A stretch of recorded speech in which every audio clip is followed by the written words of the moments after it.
Ah, there it is. Okay, so that's something new I didn't know about before. I was busy on getting Tricky's color to change last episode because I kind of forgot to do that for the last two videos. Surprise, surprise, me forgetting something, let alone about something this, what I deem to be irrelevant. Yeah, perish the thought. Anyways, I was doing that right near that fire crawler, and to my surprise, it could shoot projectiles.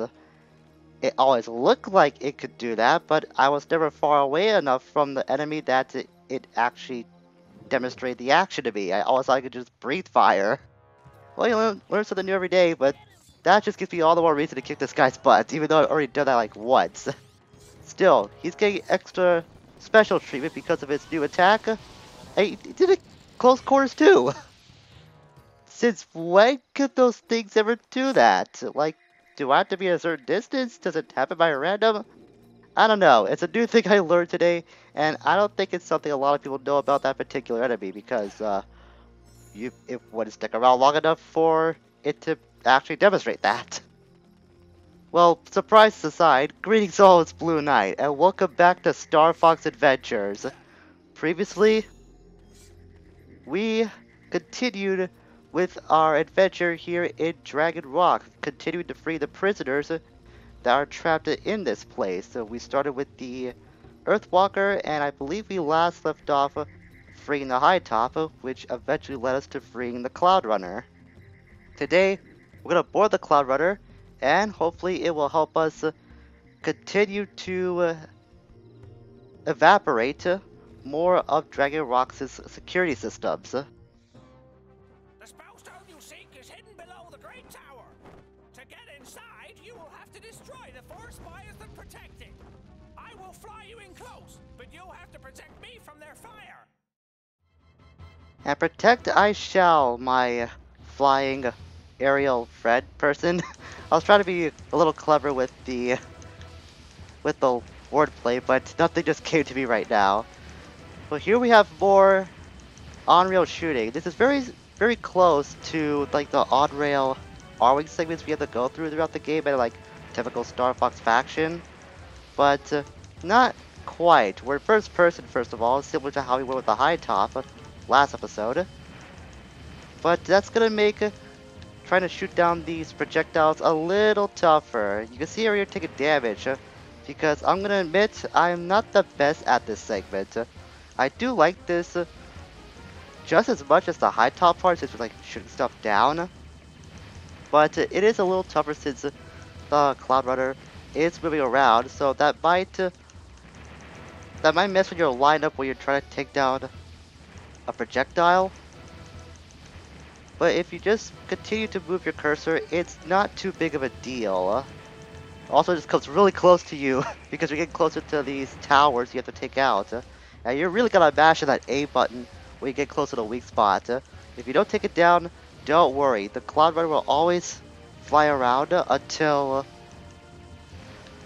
you're close enough to that tower where the flying enemy saucers, I guess what these things are, will no longer spawn. Since you're too close to the tower, it won't have any room to actually dish out any more of these projectiles that you will be in danger of taking more hits. So you'll fly around this place as many times as it takes for you to eliminate all these spots, like that one tower. We'll be coming back around to that sometime down the line, so I'll have another round to take it out.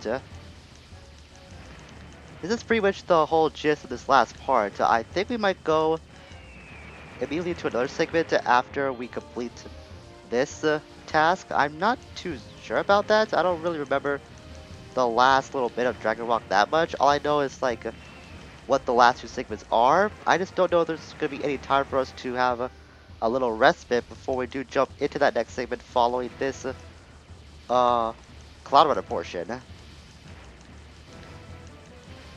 Unfortunately, this means that any of those projectile towers that you did take out, that's not gonna stop the enemy ships from spawning. Even if you did take out their little core, you will have to take them all out regardless. And ooh, nice! I took that one out without even trying. I was way too far that I didn't think I was close enough to actually damage it. That only leaves one more we need to go after. And it's not gonna be that one. Still, that means I don't have to defend myself. There it is, last one. Can I get to it now? It's all up to you now! The spellstone is inside, but Scales has it guarded by a terrible creature! You must be careful, Fox!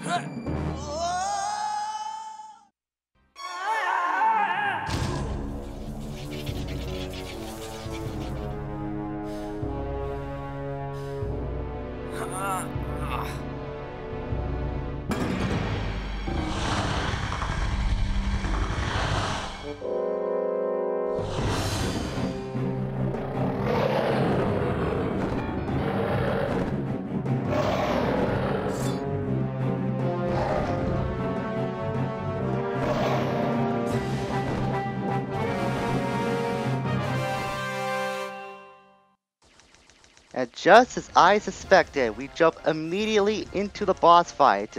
As we saw, this guy is Boss Drakor. Drakor. I'm gonna call him Drakor, that's how I always pronounced it. So this guy's a very interesting creature. We did hear from, I think it was Slippy or Peppy during the briefing before he actually touched down on the Dragon Rock, that there was some sort of biomechanical creature that did reside on this planet, since that was Skills' objective of Dragon Rock. And this thing looks really scary. I love the design of Drakor. It's definitely my favorite boss design out of what we've seen so far. But it could also be a little tough. It wasn't really wise of me actually to come into this boss fight with as much health as I did. I probably should have just waited until I came here with full health, so I'd be able to take a lot more amount of hits before we actually got here.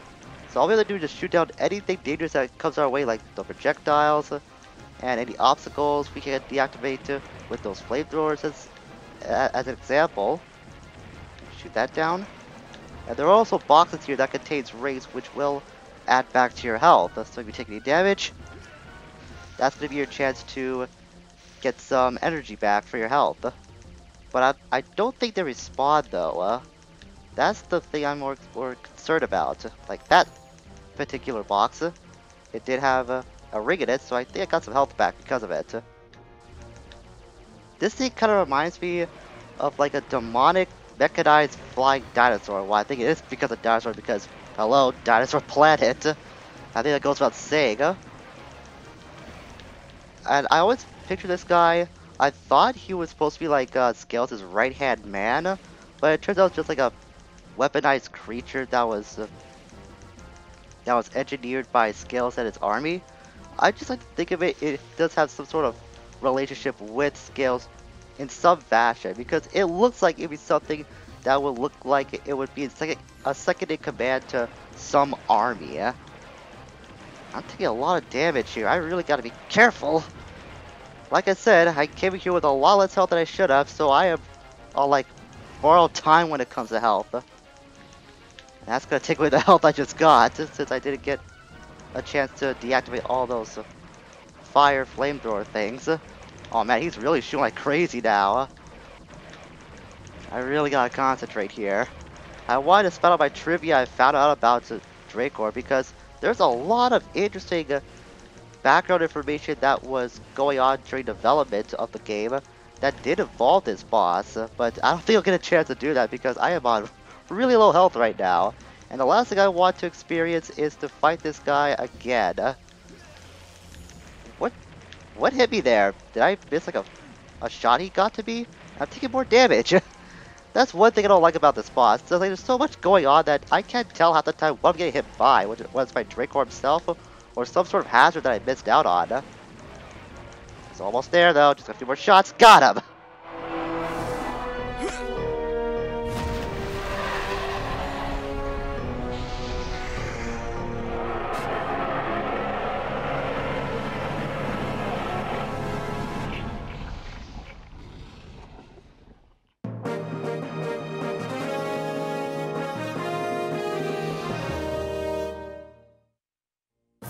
Fox, you did it! You got the last spellstone! Not bad! Not bad at all! Get that spellstone back to the ocean force point, and we can all be on our way home. There's an old friend we would all like to see. Okay, guys, I'm out of here. See you later. Thanks again, Fox! Good luck, my friend. Ooh boy, that was a little close, too close for me. But that's what I always like about Drakor. He always gives you a challenge no matter what your skill level is. He's definitely one of the tougher bosses in this game. Not too tough where it's like impossible to beat him, just the right amount of difficulty where he can provide quite a challenge, but it's also fun at the same time. Even though you're using like the fire shooting mechanic for the third time in Dragon Rock. Almost feels like you're doing it for like 3 times in a row practically between the High Top and the Cloudrunner and Drakor, all in between. Anyways, with our next Spellstone, I guess we'll head back to Dashra Planet. We still got a little more time left in this video, so if we're fast enough, maybe we could get this thing back into the Spellstone Shrine in the same video. Let's find out. General Scales cannot harm any dinosaurs ever again. You stopped his evil mutant army plans. This is the final spellstone, Fox. You need to get it back to the ocean force point as quickly as possible. With this seal closed, Dinosaur Planet will be saved. Pepper out. So this would be the time where I would just skip until we got back to Dinosaur Planet because we've seen this segment already. But I still want to go over the information I found about Drakor when I was doing research. So at first, he appeared that he was going to have a lot more character in this game, and he would actually have some speaking lines too. And he also had like his own motivations going on when it came to the story. He actually had this big monologue plan, I think, where you're gonna meet up with him before his fight. And he would explain why he was doing what he was doing before the actual battle happened. He would have been from a scrapped race in the game that never came to light called the, I hope I pronounced this right, the Cameroonian race. And there was also mention of this really threatening creature called the Great Cameroon Dragon, which would have had some impact on the story shortly after his boss fight. But for whatever reason, they just decided to make him like a weaponized biomechanical creature, which is a change that, while I'm not really fully behind, I do like how he ended up turning out in the final product. Still, I would have loved to see how he would have been portrayed if he actually had some character and some speaking lines before that whole change with this game and like Rare being bought out happened, because I'm pretty sure that must have heavily affected what Drakor was going to be like before. There were a lot of changes that had to be made because of the Microsoft buyout that happened during development of this game, so a lot of things have to be worked around in order for Rare to actually make the deadline to release this game to the public. So I'm pretty sure that didn't happen. Drakor, among other things, would have ended up being very, very different, and I'm pretty sure this game would have a lot more content because of that. But we may never fully know what the game would actually be like because of the buyout that happened. If the buyout didn't occur, then things would be a lot different. I'm not saying that it's actually a bad thing, because this game, I still like it enough the way it is right now, but sometimes I wonder, it could probably be a lot better if Rare didn't end up getting purchased. Like I said, that's only left to just what ifs. We're back at Cape Claw. As we can see, the entrance into the Krazoa's head has been blocked off.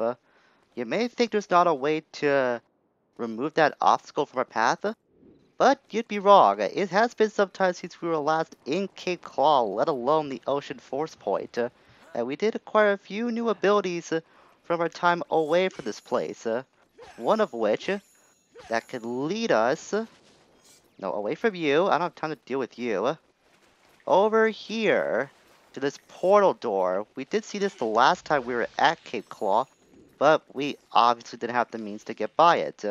But now we do, thanks to our new portal device that we only can use a handful of times in this game. I believe there's only one more occasion, as far as I can remember, that we can use that portal device. It doesn't get much use out of it, but whenever you do have to use it, it is pretty handy. And that leads to this cannon that we saw some time ago where we get blasted during our first scuffle with that Lightfoot guy. So you can blast that pillar. Ooh, got the first shot. Nice. I usually miss that a couple times. So you could do that. Now we're at the blast it again. I'm gonna hit it again just to be safe. No, it looks like it's just the one time. Missed that last shot. I have to make a third shot just to be completely sure. Yep, it's safe. So you gotta blast it just the one time. Now a secret that I didn't know about for the longest time, until I was playing this game a little more often, is that there's a hidden wall in this area. If you didn't know where to look, well, it would be hidden to you for a long time. It's actually right under the pier over there. Where exactly, I hope I know. Missed that shot. There is a crack in the wall that you can easily miss out. There it is. There's a crack in the wall you can easily miss out because it blends into the environment so well that it would definitely trip up most people that you wouldn't see it, or you just walk by without giving it a second look. It definitely tripped me up for a while when I was trying to find a certain collectible that we don't have all of yet in this game. First things first. Oh, there's a bomb that was hiding inside that pillar. Well, that's what I was only after. If we head over here, we got ourselves another upgrading shrine. And judging by the layout, we could probably predict what this will be. This is what I believe to be our last staff energy upgrade. I did say some time back that I really wish we had more energy to work with, even though we have plenty enough as it is. But we did find the last one of the game. I'm very, very positive there isn't any more that we can get. But I am more than satisfied with the amount of energy we ended up getting. If I end up complaining later on that we need even more energy, then at that point I'm just being greedy. Now for that wall we blew up underneath the pier over here. Just swim over to this little cave. And it's another well. And we definitely have enough scarabs to get this cheat token. If memory serves me right, this should be the last cheat token of the game as well. Yeah, Fox, hurry it up. We don't got all day. You've seen like 8 of these at this point, and I'm pretty sure it's the last one. You don't have to be surprised about it. I swear, this boy sometimes, he just seems to be, like, really, really easily impressed. So let's see. 1, 2, 3, 4, 5, 6, 7. Wait, 1, 2, 3, 4, 5, 6, 7. 7? I thought for sure we had them all. Hopefully I didn't miss one. I know I've been following my notes right down to the letter, but I have ended up missing some stuff in the past. Like the blatant obvious blockade in the Krazoa's head. I have no idea why I forgot about that. Oops, silly me. You'd think that would be the first thing I would target, but I was more concerned about the secret stuff. I also say before though, I'm kind of concerned that we didn't get all the tokens now. I know I've been following my guide completely through. Maybe there is one more that we haven't come across yet that I'm just forgetting of right now, but I thought for sure we had them all. I'm probably thinking of one of my past playthroughs where I was struggling to find this thing and I had to look up where the last cheat token was. That's probably what's getting me, yeah? So we head back in here. This will lead us back to the Ocean Force Point. And And I know I said I want to tackle the force point in this episode, but I remembered along the way just how long it took for us to actually get through it the first time. So we're going to be saving that for the next episode. Because judging from our past experience, we're probably going to be in that temple for a little while.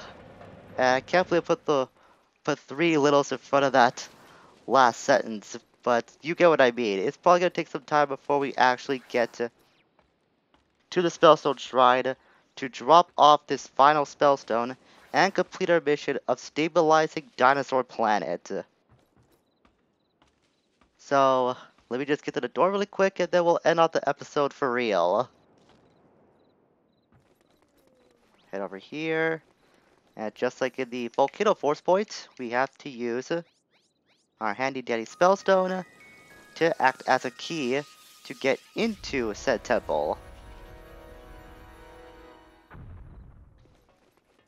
And here we are, our second and last visit into the Ocean Force Point. And it seems to me...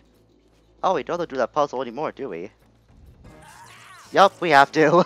I actually thought we were safe from that. Silly me. I thought once we got by that once, we would be exempt from this thing. But that's not going to be the case. So, next time, we're going to be going through the Ocean Force Point one more time to drop off the next Spellstone. At least started that. I can't promise we're actually going to drop off the Spellstone in the next episode, but one thing's for sure, it's going to be a while before we see the end of this temple again. Until we meet again, farewell for now.